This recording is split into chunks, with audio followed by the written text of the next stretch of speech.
श्री गुरवे नमः। मुंडकोपनिषद द्वितीय खंड द्वितीय मुंडक।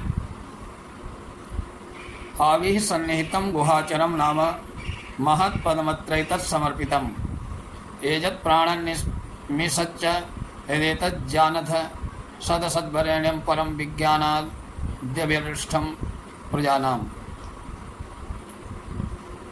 आदि जो प्रकाश रूप है, सन्निहितम माने अत्यंत समीप, गुहाचरम नाम हृदय रूप गुहा में स्थित होने के कारण गुहाचर नाम से प्रसिद्ध महत् पदम महान पद परम प्राप्य है। यत जितने भी एक चेष्टा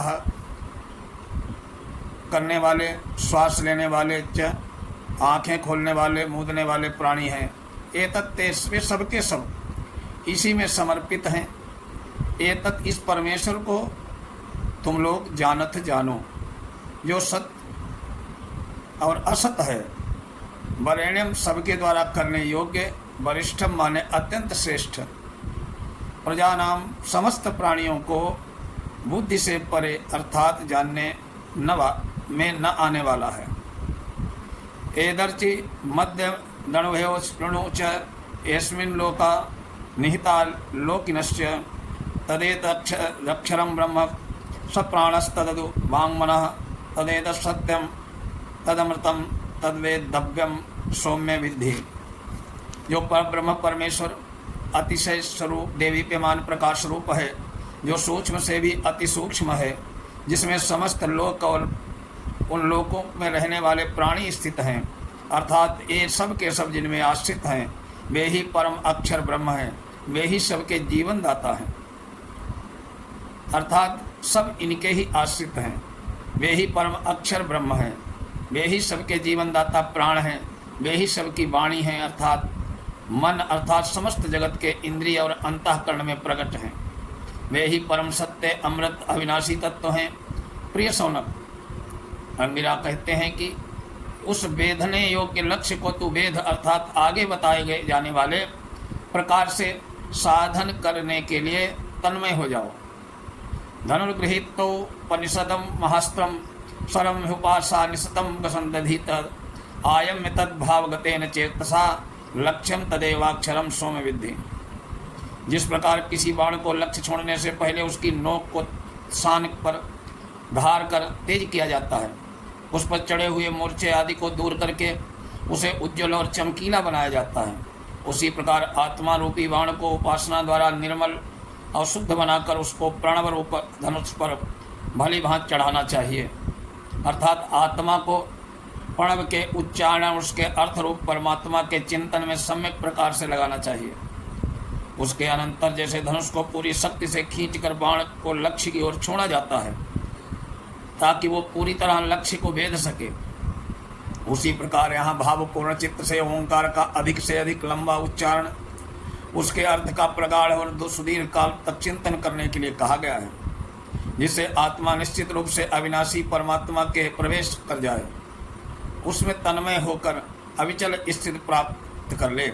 भाव यह है कि ओंकार का प्रेम पूर्वक उच्चारण, उसके अर्थ रूप परमात्मा का प्रगाढ़ चिंतन ही उनकी प्राप्ति का सर्वोत्तम उपाय है।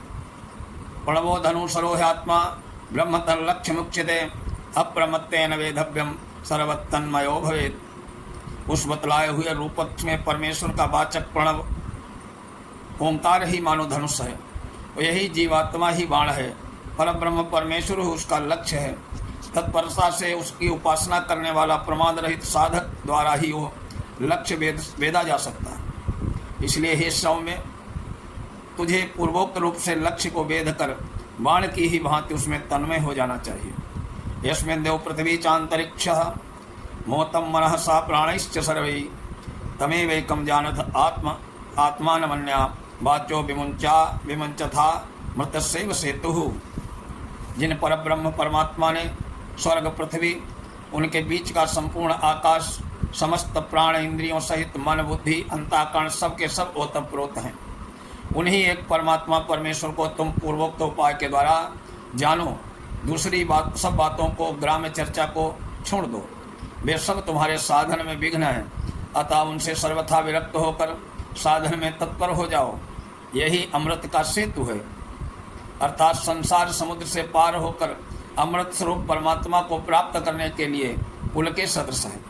अराय वर्धना बहुसंगताय तृणाढ्यः स एषोऽन्तश्चरते बहुधा जायमानः ओमित्येव ध्यायत आत्मानं स्वस्ति वा पाराय तमसः परस्तात्। जिस प्रकार रथ के पहिए के केंद्र में अरे लगे रहते हैं, उसी प्रकार शरीर की नाड़ियाँ जिस हृदय देश में स्थित हैं, उसी हृदय में नाना रूप से प्रकट होने वाले परब्रह्म परमात्मा अंतर्यामी रूप के रूप में रहते हैं। इन सब के आत्मा का, पुरुषोत्तम का ओम इस नाम से उच्चारण के साथ साथ निरंतर ध्यान करते रहो। इस प्रकार परमात्मा के ओम इस नाम का जप, उसके अर्थभूत परमात्मा का ध्यान करते रहते हुए तुम परमात्मा को प्राप्त करने में समर्थ हो जाओगे। जो अज्ञान रूप अंधकार से सर्वथा अतीत संसार समुद्र से दूसरे दूर पार है, तुम्हारा कल्याण हो। इस प्रकार आचार्य उपयुक्त विधि से साधन करने वाले शिष्यों को आशीर्वाद देते हैं। यह सर्वज्ञा सर्वविद यस्यैव महिमता भी दिव्ये ब्रह्मपुरे हे स एवं नमात्मा प्रतिष्ठिता मनोमय प्राण शरीर नेता प्रतिष्ठितोन्ने हृदय सन्निधाय तद्विज्ञानेन परिपश्यन्ति धीरा आनंद रूपमृतम यत् विभाति। जो परब्रह्म परमेश्वर सर्वज्ञ सर्वदा जानने वाले, सब ओर से सबको भली भांति जानते हैं, अर्थात जिनकी ज्ञान शक्ति देश काल से बाधित नहीं है, जिनकी यह आश्चर्यमय महिमा जगत में प्रकट है, जो सबके आत्मा परमेश्वर परम व्योम नाम से प्रसिद्ध दिव्य आकाश रूप ब्रह्मलोक के स्वरूप में स्थित है। संपूर्ण प्राणियों के प्राण शरीर का नियमन करने वाले वे परमेश्वर मन में व्याप्त होने के कारण मनोमय कहलाते हैं। सब प्राणियों के हृदय कमल का आश्रय लेकर स्थूल शरीर में प्रतिष्ठित बुद्धिमान मनुष्य विज्ञान द्वारा मन उन परब्रह्म को भली भांति प्रत्यक्ष कर लेते हैं, जो आनंदमय अविनाशी रूप में सर्वत्र हैं।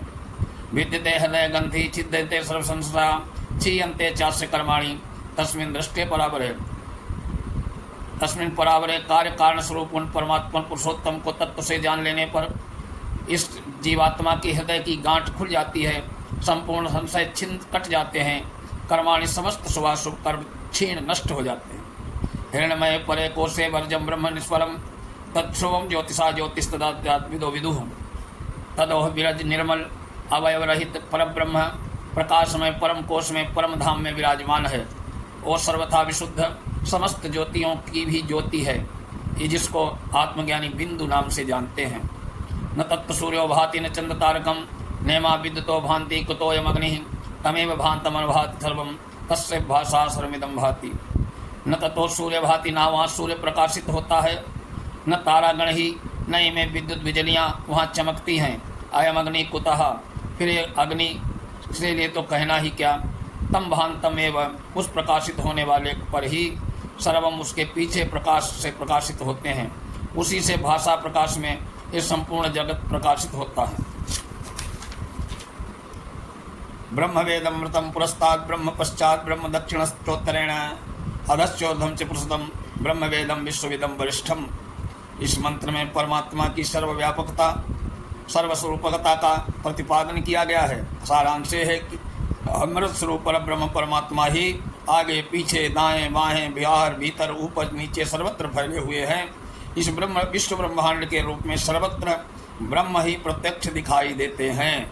इस प्रकार मुंडकोपनिषद का द्वितीय मुंडक आज का दूसरा खंड संपूर्ण हुआ। अगले वीडियो में मुंडकोपनिषद का तीसरा मुंडक प्रारंभ होगा। तब तक के लिए नमस्कार।